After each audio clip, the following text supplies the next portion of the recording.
BJP ने उसका बड़ा हंगामा किया, बहुत यानी हंगामा किया कि हमारे देवी देवताओं का अपमान कर रहे, जबकि ये हमारे अधिवेशन से और वो किताब से कोई लेना देना नहीं था।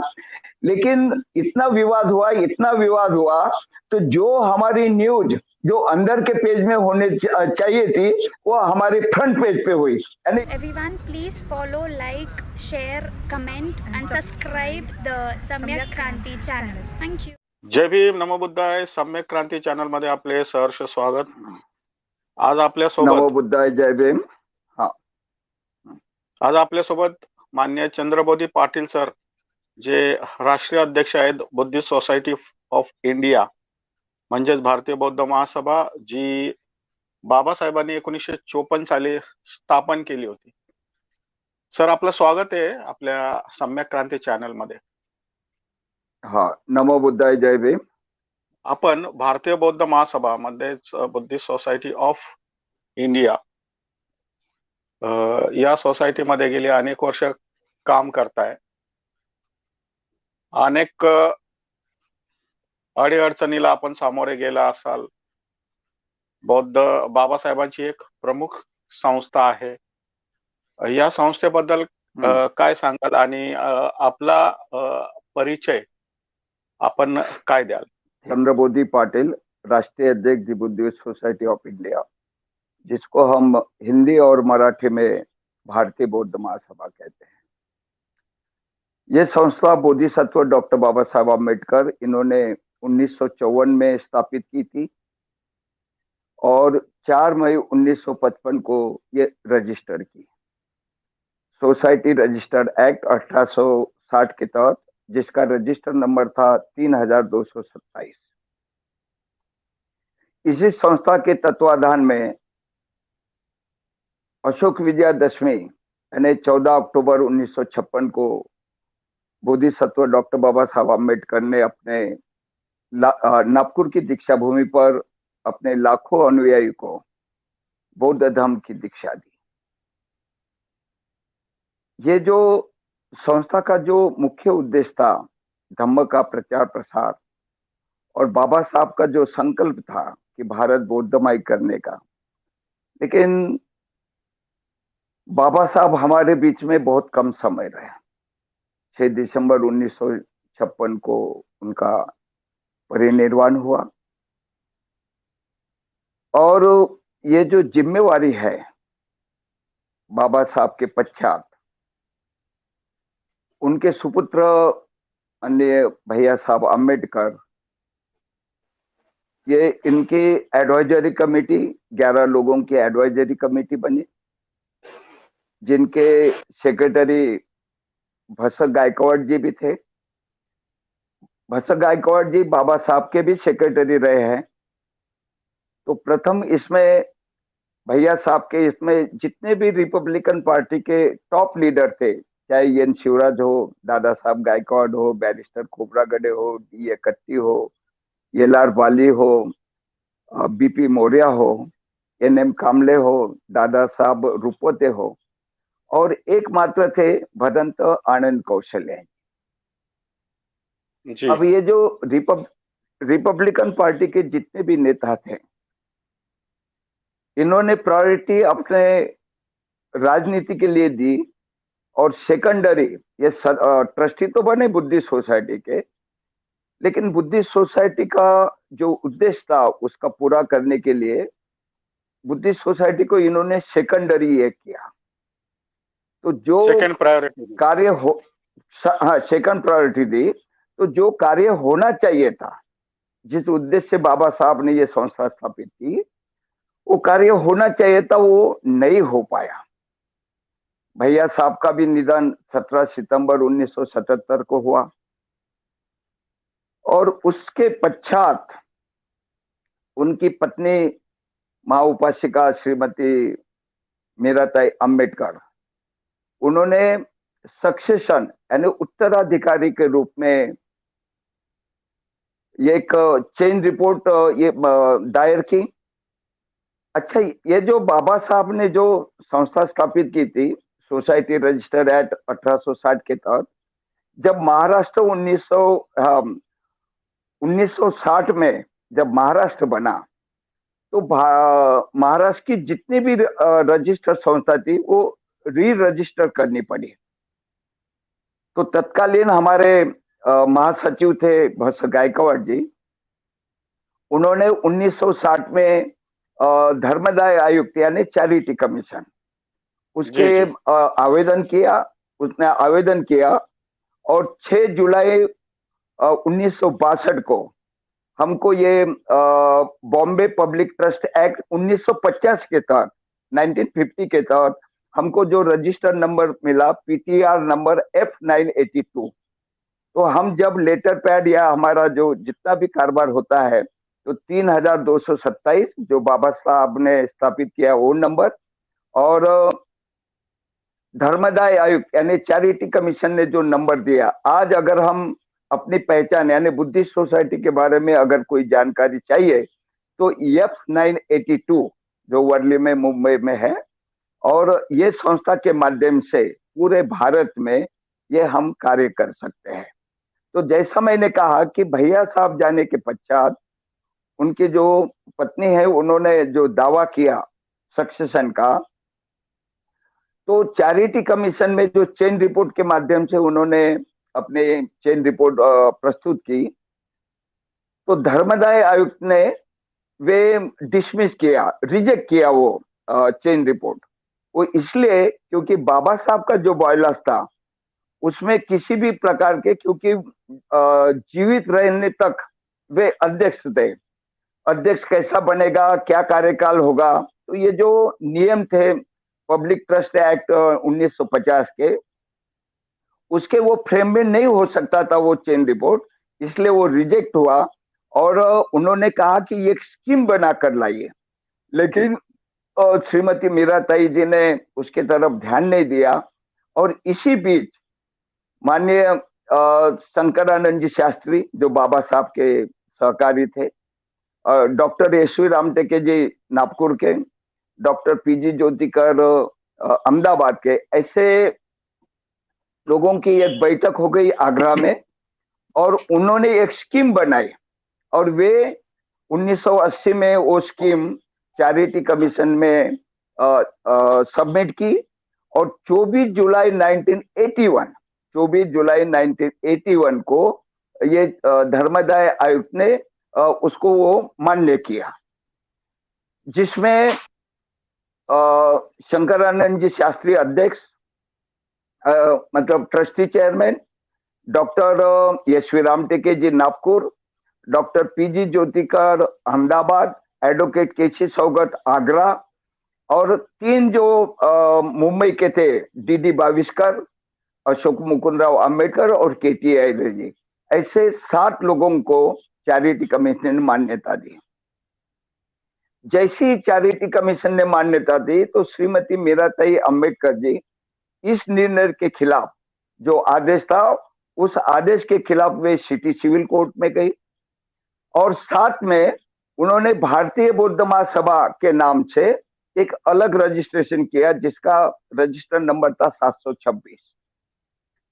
फिर डीडी बाविस्कर जो हमारे ट्रस्टी थे, वे फिर से चैरिटी में आवेदन किया कि ये भारतीय बौद्ध महासभा, आपको जैसा आपने भी कहा दी बुद्धिस्ट सोसाइटी ऑफ इंडिया, जिसको हम हिंदी और मराठी में भारतीय बौद्ध महासभा कहते हैं, और एक ही नाम की 2 संस्था अलग अलग रजिस्टर नहीं हो सकती। तो 1987 में चैरिटी कमीशन में वो जो रजिस्टर किया हुआ 726 नंबर वो जब्त किया, क्योंकि उनका ये निर्णय था कि दी बुद्धिस्ट सोसाइटी ऑफ इंडिया जो अंग्रेजी में बायोलास था उसका हिंदी और मराठी में हम भारतीय बौद्ध महासभा कहते हैं और 2 रजिस्टर नहीं हो सकता। और ये जैसा मैंने पूर्व में कहा, सिटी सिविल कोर्ट में जो निर्णय है श्रीमती मीराताई अंबेडकर जी के पक्ष में गया 1987 में। और एक घटना हुई कि जो शंकरानंद जी शास्त्री जो ट्रस्टी चेयरमैन थे, और उस निर्णय के खिलाफ जब मीराताई जी सिटी सिविल कोर्ट में गई तो शंकरानंद शास्त्री जी को लगा कि भाई जिनको मैं अपना बड़ा भाई मानता हूं यानी भैया साहब अंबेडकर जी को, और वे तो नहीं रहे, लेकिन उनकी पत्नी जो भाभी, उनकी भाभी कहलाते थे परिवार की सदस्य करके, उनके खिलाफ उनको कोर्ट में उपस्थित रहना पड़ेगा। यानी मैं परिवार के खिलाफ ही मैं कोर्ट में नहीं जा सकता, तो उन्होंने ट्रस्टी चेयरमैनशिप से इस्तीफा दिया और उसके स्थान पर एक मुंबई का व्यक्ति होना चाहिए, क्योंकि डीडी बाविस्कर नौकरी करते जी, क्योंकि अरे जी नौकरी करते थे। तो एक अशोक आम्बेडकर जी, जो मुकुंदराव आम्बेडकर जी के सुपुत्र, उनको ट्रस्टी चेयरमैन बनाया है 1982 को, 82 को। जी। अब जब सिटी सिविल कोर्ट का निर्णय मीराताई जी के पक्ष में आया, तो अशोक आम्बेडकर जी एज ए ट्रस्टी चेयरमैन, यानी ट्रस्ट के सहयोग से, सम्मति से वे हाईकोर्ट गए, और हाईकोर्ट ने यानी 10 अक्टूबर 1987 को स्टेटस को दिया, मतलब जो स्थिति है वही स्थिति। तो ये जो प्रकरण मतलब इतना चलते रहा हाई कोर्ट से लेकर, तो ये जो केस काफी वर्ष चला, और अंत में 21 जून 2013 को, देखिए इतने वर्ष के बाद 21 जून 2013 को जो चैरिटी कमीशन ने जो निर्णय दिया था, मान्यता दी थी, उसको हाई कोर्ट ने यानी बोला था सही ठहराया, मतलब वो जो निर्णय है वो हमारे पक्ष में आया। उस निर्णय के खिलाफ श्रीमती मीराताई जी अम्बेडकर सुप्रीम कोर्ट में गई, और सुप्रीम कोर्ट ने भी 2 फरवरी 2015 को ये जो पिटीशन है वो डिसमिस की। फिर रिव्यू पिटीशन श्रीमती मीराताई जी ने किया, तो वो रिव्यू पिटीशन भी 15 अप्रैल 2015 को वो रिव्यू पिटीशन भी डिसमिस हुए। इस तरह से 1981 से लेकर 2015 लगभग 34 वर्ष ये न्यायालयीन प्रकरण में ये हुआ, और अंत में वो पूरा जो हाई कोर्ट सुप्रीम कोर्ट ने हमारे पक्ष में निर्णय दिया। तो इस तरह से जो उत्तराधिकारी की बात थी वो यानी कोर्ट के माध्यम से वो समाप्त हो गई। तो ये जो बुद्धिस्ट सोसाइटी का जो कारवा जो आगे बढ़ना चाहिए था, तो हमारा पूरा समय कोर्ट कचहरी में गया, और कोर्ट कचहरी के साथ साथ हमने बुद्धिस्ट सोसाइटी को भी आगे बढ़ाया। आज जो हम देखते हैं कि हमारी बुद्धिस्ट सोसाइटी की 24 प्रदेशों में हमारी शाखाएं संस्था कार्यरत है। पिछले वर्ष इसके साथ हाँ, आप कैसे जुड़े, कब जुड़े, कैसे जुड़े? अच्छा हाँ, और ठीक है। आप उस वक्त नागपुर में थे या बम्बई में थे, कहाँ थे? हाँ, देखिए 1979 में 1979 को मैं बैंक ऑफ महाराष्ट्र के नौकरी में, मैं बैंक ऑफ महाराष्ट्र में क्लरिकल के रूप में भोपाल में पदस्थ रहा, और वहां पर हमारी जो शुरुआत हुई, क्योंकि मेरा एजुकेशन बाबा साहब आम्बेडकर दीक्षा भूमि के कॉलेज में हुआ, ग्रेजुएशन जीएस कॉमर्स कॉलेज में एमकॉम किया वर्धा से, और नौकरी के लिए मैं भोपाल गया। वहां पर हम भारतीय दलित पैंथर के साथ जुड़े, और पहला जो अधिवेशन हमने पहली बार किया फरवरी 1980 में, जिसमें माई साहब आम्बेडकर, रामदास जी आठवले, गंगाधर गाडे, अरुण कामले जी, अपने गुजरात के रमेश भाई परमार और एडवोकेट बापूराव पकिड्डे, जो एडवाइजरी कमेटी थी, वे वहां पे उपस्थित, और 2 दिन का कार्यक्रम हुआ। माई साहब के बारे में जो पूर्व के जो लोग थे पुराने, एक उनके बारे में जो विरोधाभास था, काफी विरोध भी किया, लेकिन जब माई साहब वहां पर भोपाल में आए तो वही लोग आगे बढ़कर यानी उनके पांव छूने लगे। ये एक उपलब्धि रही, और उस समय से 2 वर्ष यानी लगभग जितनी बस्तियां है भोपाल की, ये स्थिति है मध्य प्रदेश की, हमारे जो खानदेश मराठवाड़ा से जो अधिकांश लोग आए काम करने के लिए, वे झुकी झोपड़ी में रहते थे। और जो विदर्भ के लोग हैं, जो बैंक और सेंट्रल गवर्नमेंट वगैरह, क्योंकि 1956 में मध्य प्रदेश बना, और पहले जो थी राजधानी नागपुर, मध्य भारत की राजधानी नागपुर थी। जब 1956 में राजधानी अलग अलग हुई और भोपाल बनी और इधर अपनी मुंबई हो गई, तो जो सेंट्रल गवर्नमेंट के जो ऑफिसेस थे, तो वे सब शिफ्ट हो गए भोपाल में, मध्य प्रदेश में। तो वे लोग और हम जो एक मुश्त, यानी जब बैंकों का राष्ट्रीयकरण हुआ और एक मुश्त जो बैंकों की जो भर्ती हुई, उसमें काफी लोग, यानी विदर्भ के काफी लोग नौकरी के लिए जगह जगह गए। तो हम लोग भी यानी उसी के तहत 79 में वहां पर गए और दलित कैंसर के माध्यम से, और हम जो बैंक के हैं, अभी बैंक ऑफ महाराष्ट्र में भी 6 लोग थे जो नागपुर से गए हुए।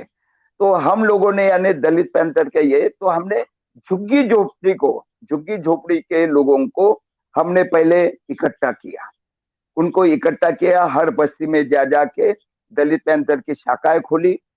और पहली जो अंबेडकर जयंती हमने जो मनाई थी, अंबेडकर जयंती, वो हाथी पे लेकर, और जो हमारा जो जैसा कल्चर रहता है, हमारी महिलाएं वगैरह जो मराठी में जो फुगड़ी वगैरह जो बोलते हैं ना, ऐसे करते करते मतलब काफी दूर तक, जहाँ पे बाबा साहब की प्रतिमा थी, वहां तक पहुंचे थे। तो ये लोगों में जो उत्साह था, तो ऐसे लोगों ने हमसे कहा कि देखिए, ये जो करुणा बुद्ध विहार के लिए जो जगह मिली है, ये बुद्धिस्ट सोसाइटी के अंतर्गत, ये क्या है, महत्वपूर्ण जो मध्य प्रदेश में है, भोपाल, इंदौर, देवास और उज्जैन, ये चारों स्थान पे जो बुद्ध विहार के लिए जो जगह मिली है, वो बुद्धिस्ट सोसाइटी के नाम से है।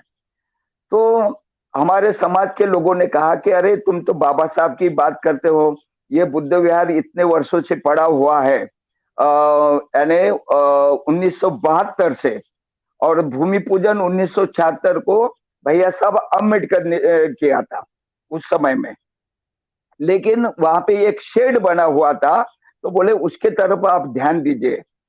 उस समय फिर हमारे दलित पैंथर के सभी कार्यकर्ताओं ने ये किया कि नहीं, अब इसके बुद्ध विहार के लिए, क्योंकि हम बौद्ध धर्मी है, उनका भी हमको काम करना चाहिए। तो मुझे यानी ये चुनाव लड़ना पड़ा, और चुनाव भी ऐसा हुआ, जो पुराने लोग थे रिपब्लिकन पार्टी के, वो नहीं चाहते थे कि ये लड़का मतलब बुद्धिस्ट सोसाइटी का अध्यक्ष बने, क्योंकि दलित पैंथर लोगों के बीच में नहीं हुआ था इतना प्रचार प्रसार।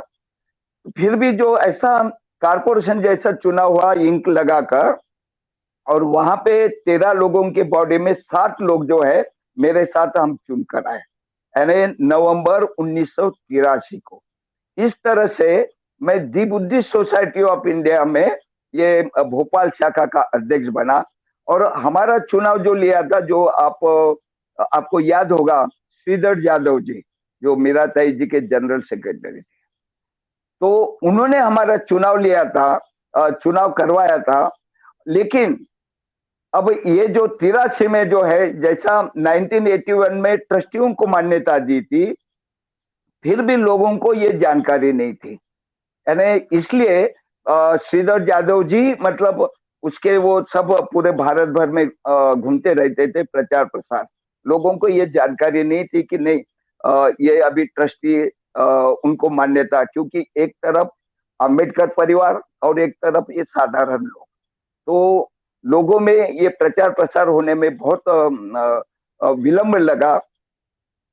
फिर मेरे पास जो मैंने संकल्प किया कि अब जब मुझे काम करना है, तो माई साहब अम्बेडकर और रामदास जी आठवले, उन्होंने मुझसे कहा था कि बुद्धिस्ट सोसाइटी के साथ साथ दलित पैंथर भी आप चालू रखिए। लेकिन मैंने बोला नहीं, मैं 2 नावों में सवार नहीं हो सकता, मुझे एक ही रास्ता चुनना है, और वो धम्म का। तो मैं यानी दलित पैंथर को छोड़कर हमारे जो दूसरे साथी थे, जो बैंक ऑफ महाराष्ट्र में काम करते थे, वो डॉक्टर मोहनलाल पाटिल, अभी वे राष्ट्रीय महासचिव है रिपब्लिकन पार्टी के, तो उनको मैंने ये सौंप दिया और मैं बुद्धिस्ट सोसाइटी ऑफ इंडिया का एक कार्य करते रहा। और मैंने जो संकल्प किया था कि कुछ काम करके दिखाना है, वो शेड था, तो वहां पर मैंने फिर 2 वर्ष में 1986 को करुणा बुद्ध विहार का निर्माण किया। उस समय में छोटा सा ही था, अभी तो काफी बड़ा हो गया है। तो और उसका उद्घाटन माई साहब आम्बेडकर ने मई 1986 को किया था। फिर 1987 में पहला मैंने अपना ऑल इंडिया बुद्धिस्ट कॉन्फ्रेंस ये भोपाल में आयोजित किया, जिसमें हमारे डॉक्टर यशवीराम टेके जी ट्रस्टी चेयरमैन थे, भदंता आनंद कौशल्यान जी और काफी बड़े बड़े नेता लोग उसमें थे। श्रीलंका से भंते जी आए हुए थे, क्योंकि सांची नजदीक होने की वजह से श्रीलंका के भंते जी से हमारा बहुत करीबी रिश्ता है। और ये इतना प्रसिद्ध हुआ 1987 में। 1988 में हमने दतिया में कार्यक्रम किया ऑल इंडिया बुद्धिस्ट कॉन्फ्रेंस का। तो ये जो सिलसिला जो है कार्य करने का, और इस तरह से मैं ये बुद्धिस्ट सोसाइटी में सर्वस्वी यानी पूर्ण रूप से मैं उसमें सम्मिलित हुआ। और उसमें सबसे बड़ा जो योगदान उस समय में, पहले तो तब ये कोर्ट कचहरी तो बाद में मेरे पास आई, लेकिन जो मध्य प्रदेश के जो हमारे साथी थे उनका बड़ा सहयोग। और मैंने अध्यक्ष जो है, काम तो मैं करता था, लेकिन अध्यक्ष जो हमारे दतिया के सीएल बोध जो हिंदी भाषी थे, क्योंकि अगर हमको दूसरे प्रदेश में काम करना है तो उनको आगे बढ़ाना चाहिए, क्योंकि उनके माध्यम से जो भीन मुरैना ग्वालियर वगैरह जो गुना वगैरह जो हिंदी भाषी लोग हैं वो हमसे जुड़ेंगे, इसलिए हम उनकी नेतृत्व में मैं काम करते रहा। तो ऐसा जो सिलसिला फिर 94 में 94 में ये बहुत बड़ी घटना हुई कि 94 में हमने धर्मांतर का ये किया, धम्म दीक्षा समारोह, बौद्ध धम्म दीक्षा समारोह। लेकिन समाचार पत्र वालों ने भोपाल में बहुत बड़ा वो बीएचएल का जो ग्राउंड है, तो वहां पर हमने वो कार्यक्रम किया था। उस समय में 94 में 90,000 रुपए खर्चा हुए थे। अब आप यकीन कर सकते हैं कि उस समय के 90,000 आज कितने होंगे, लेकिन आज के 50 लाख होंगे। तो हाँ, तो उस तरह का वो टेंट वगैरह ये जो है, तो उसमें मुझे बड़ा संघर्ष करना पड़ा। संघर्ष इसलिए क्योंकि समाचार पत्र में ये छप गया कि ये धर्मांतर कर रहे हैं। हमने क्या लिखा था, बौद्ध धम्म दीक्षा समारोह, बौद्ध धम्म दीक्षा समारोह, जिसमें ऑल इंडिया भिक्षु संघ के अध्यक्ष धम्मपाल जी थे जो कलकत्ता से आए थे, हमारे सदानंद भंते जी से लेकर, और 94 में रामदास आठवले जी। मैंने क्या किया, रिपब्लिकन पार्टी के सभी गुटों को बुलाया था, क्योंकि एक प्रोटेक्शन भी हो जाए, क्योंकि हम नौकरी वाले लोग, ठीक है ना, तो ये प्रोटेक्शन तो सभी गुटों को पहुंचाया था। माननीय बाड़ा साहब जी को भी हमने आमंत्रित किया था, लेकिन हमारे श्रीधर यादव जी ने लिखा कि अगर उनका पार्टी का कार्यक्रम है वहां पर ही वे जाएंगे, दूसरे कार्यक्रम में सम्मिलित नहीं हो सकते। लेकिन मेरी इच्छा थी कि सभी पार्टी के लोग एक मंच पे आए, लेकिन वो नहीं हो पाया। लेकिन आठवले साहब मंत्री रहते हुए भी उस कार्यक्रम में रहे। समाचार पत्र वालों ने, मीडिया वालों ने उनसे थोड़ा विरोध भी किया कि भाई आज मंत्री होते हुए ऐसे कार्यक्रम में क्यों आए करके। लेकिन बहुत बड़ा कार्यक्रम हुआ। एलआर बाली से लेकर मैकुराम, जब बिहार के जो आईजी वगैरह थे, ये सब लोग बड़े बड़े लोग आए थे, और इतना संपन्न हुआ। तो जितने भी हिंदू धर्म के जो साधु संत थे वे उपोषण पे बैठे, यानी सरकार के ऊपर। अच्छा, ये जो गवर्नमेंट भी थी वो बीजेपी की सरकार थी, तो उनके ऊपर दबाव था कि नहीं, इनका मान्यता मत दीजिए, उनका होने ही मत दीजिए। लेकिन फिर भी हम लोगों का जो देखकर कि भाई संगठन देख के वो कार्यक्रम संपूर्ण हुआ 2 दिन का, और काफी बड़ी वो उसमें हमको सफलता मिली, ये बौद्ध धर्म की दीक्षा समारोह। वहां पर कितने लोगों ने दीक्षा ली सर? उस समय में 50,000 का हमारा टारगेट था, लेकिन 25,000 लोगों ने दीक्षा ली थी। वाह वाह वो भी वाह, क्या इसलिए, बात। हाँ 25,000 उस समय में, यानी इतना बड़ा जो अपना रामलीला होता है, वो बड़ा ग्राउंड जो होता है ना, उस जी ग्राउंड में जी। हमने ये किया था। तो वो जो मैंने देखा, मेरे पास रात में यानी फोन आते थे आईबीएम के इंटेलिजेंस वालों के, अरे तुम ये क्या कर रहे हो, तुम्हारी नौकरी चली जाएगी। तो मैं बोलता था, अरे नौकरी क्यों चली जाएगी, हम क्या चोरी कर रहे हैं क्या, हम तो धर्म का काम कर रहे हैं। मैं बुद्धिस्ट सोसाइटी का अध्यक्ष हूँ, और नौकरी जाएगी तो मैं देखते रहूंगा, देखूंगा वो बाद में, लेकिन मैं तो ये काम करते रहूंगा। फिर बोले नहीं, तुमको ईसाई मिशनरी की तरफ ये पता आता होगा। तो हमने बोला ये क्या हंसने जैसी बात है कि भाई ईसाई वाले बुद्ध धर्म के प्रचार के लिए क्यों पैसा देंगे। मैंने बोला जी आप मेरे पास आइए, मेरे पास वो पूरे रसीद लगे हैं, और वो चेक कर लीजिए। बजरंग दल से लेकर जो उनकी बीजेपी की जो अलग अलग शाखा है, उन लोगों ने काफी विरोध किया उसका, कि ये जो, लेकिन हमने कहा कि ये कोई धर्मांतर का कार्यक्रम नहीं है, ये हम बुद्धिस्ट सोसाइटी जिसका मुख्य कार्य है धम्म का प्रचार प्रसार, वही कर रहे हैं। हम ऐसा कोई गैर कानूनी ऐसा कोई कार्य नहीं कर रहे हैं। तो काफी मतलब ये हुआ, और प्रशासन ने उन लोगों को हमारे नजदीक नहीं आने दिया, और अच्छी तरह से मतलब वो कार्यक्रम संपन्न हुआ। 1990 में 1990 की ये घटना हुई, जो बाबा साहब के जो शताब्दी वर्ष था, 14 अप्रैल से 1990 से 14 अप्रैल 1991 तक, 91 तक, तो हमने बाबा साहब की जो जन्मभूमि है महू, मध्य प्रदेश में इंदौर के पास है महू, हमने एक शताब्दी रथ का निर्माण किया, जो एडवोकेट बापूराव जी पकिड्डे, जो हमारे एडवाइजरी कमेटी, ये अपने जो प्रेसिडियम, दलित पैंथर प्रेसिडियम के जो सदस्य थे, उन्होंने लगभग 2.5 लाख रुपए खर्चा करके एक रथ बनाया। और वो रथ जो है 6 माह हमने मध्य प्रदेश में घुमाया।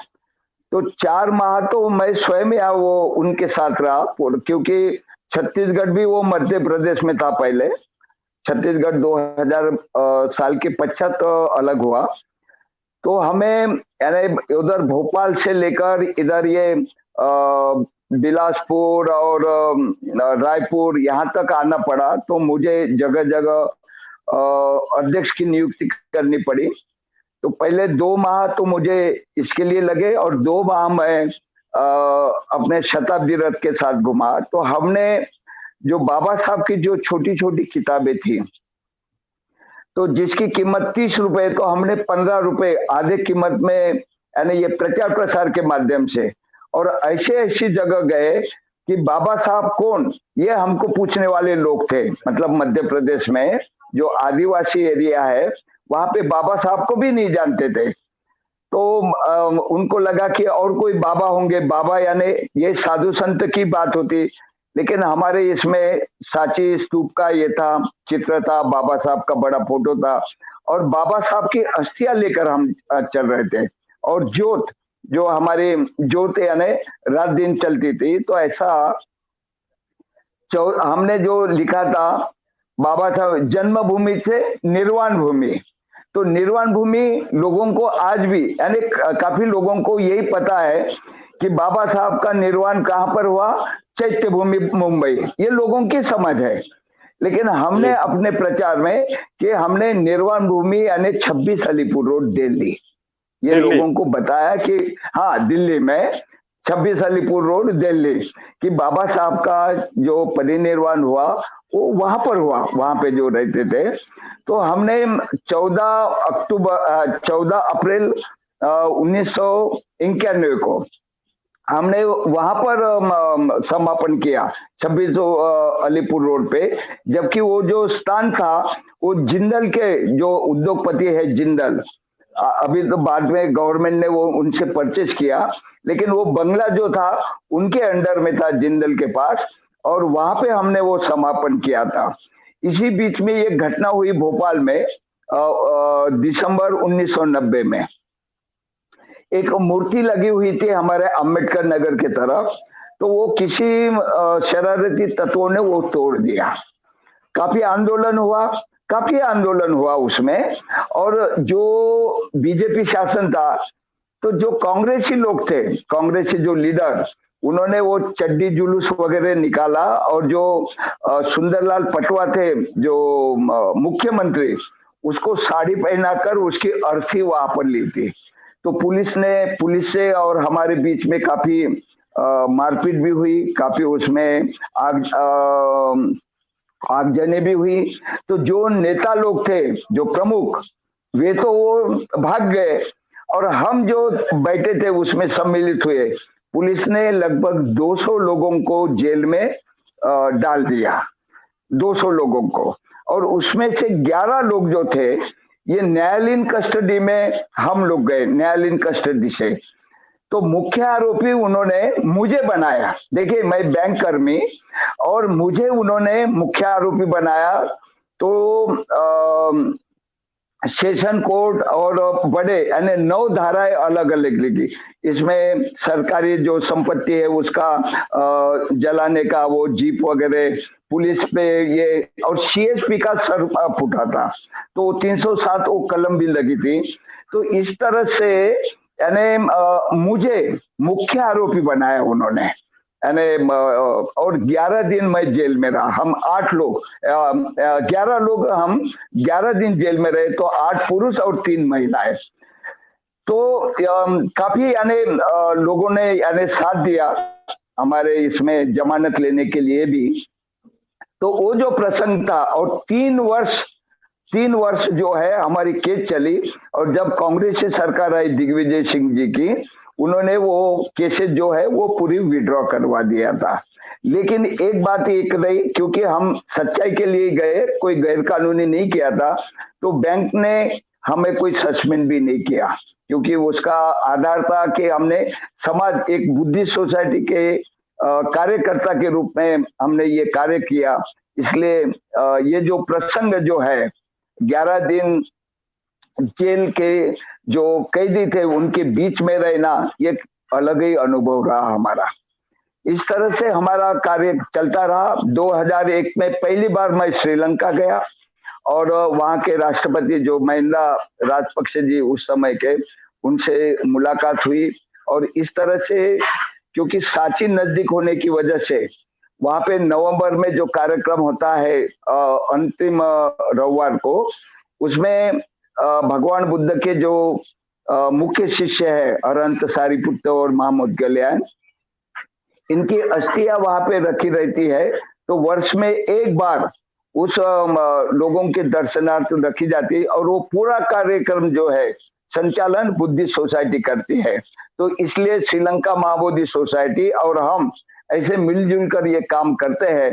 तो मुझे श्रीलंका में जाने का, 8 बार जाने का बड़ा मौका मिला। अलग अलग अनागारिक धम्मपाल की जयंती हो या कोई भी कार्यक्रम हो उसमें। और 2002 में जब चेटियागिरी विहार का 50वां वर्षगांठ थी, तो हमारे मध्य प्रदेश के जो होम मिनिस्टर थे महेंद्र बौद्ध, उनको हम 2001 में श्रीलंका लेकर गए थे। तो हमने बोला वहां से आने के बाद कि भाई ऐसा कुछ कीजिए। तो फिर दिग्विजय सिंह सरकार थी, उन्होंने लगभग 25 लाख रुपए खर्चा की, और 3 दिन का इंटरनेशनल बुद्धिस्ट कॉन्फ्रेंस हुआ। उसमें मुख्य भूमिका बुद्धिस्ट सोसाइटी की थी। हमारा कौन अतिथि आना है, किसको बुलाना है, व्यवस्था वगैरह सब। तो मध्य प्रदेश शासन, श्रीलंका महाबोधि सोसाइटी और बुद्धिस्ट सोसाइटी ऑफ इंडिया, ये तीनों के संयुक्त तत्वाधान में काफी देशों के प्रतिनिधि आए थे। और सबसे जो बड़ी घटना है, वो जो बुद्धिस्ट सम्मेलन जो हुआ इंटरनल, वो विधानसभा के अंतर्गत हुआ, विधानसभा के हॉल में हुआ। आपने भारत में कभी नहीं, कहीं पर भी नहीं सुना होगा कि विधानसभा के अंदर में एक बौद्धों का मतलब सम्मेलन वहां पे हुआ और वो हमने वो करके दिखाया। तो आज भी लोग जो है, कौन आज भी से लोग विधानसभा में हुआ था सर? भोपाल की विधानसभा में, अच्छा अच्छा, जो भोपाल नई विधानसभा बनी है, तो मध्य भोपाल प्रदेश के मध्य मुख्यमंत्री। प्रदेश की। हाँ, और होम मिनिस्टर हमारे साथ ही थे, महेंद्र बोध अपने ही व्यक्ति थे। तो उनकी मदद से, यानी होम मिनिस्टर होने की वजह से वो जो बहुत बड़ी उपलब्धि बहुत है सर, बड़ी, एक ऐतिहासिक घटना है ये। हाँ हाँ, क्योंकि मैंने नहीं सुना कि कभी विधानसभा के अंदर और बौद्धों का अधिवेशन हो, समझ रहे ना। तो वहां पर भी ये जो कांग्रेस की सरकार थी, और एक किताब जो है उत्तर प्रदेश के कोई विक्रेता थे, उन्होंने लाए थे, तो वो उसमें राम और कृष्ण के बारे में वो लिखा हुआ था। तो जानबूझ के उन्होंने वो उसका ये किया, और बीजेपी ने उसका बड़ा हंगामा किया, बहुत यानी हंगामा किया कि हमारे देवी देवताओं का अपमान कर रहे, जबकि ये हमारे अधिवेशन से और वो किताब से कोई लेना देना नहीं था। लेकिन इतना विवाद हुआ, इतना विवाद हुआ, तो जो हमारी न्यूज जो अंदर के पेज में होने चाहिए थी, वो हमारे फ्रंट पेज पे हुई। यानी इतना प्रचार हुआ उनके विरोध की वजह से, क्योंकि मीडिया को तो विरोधी चाहिए ना।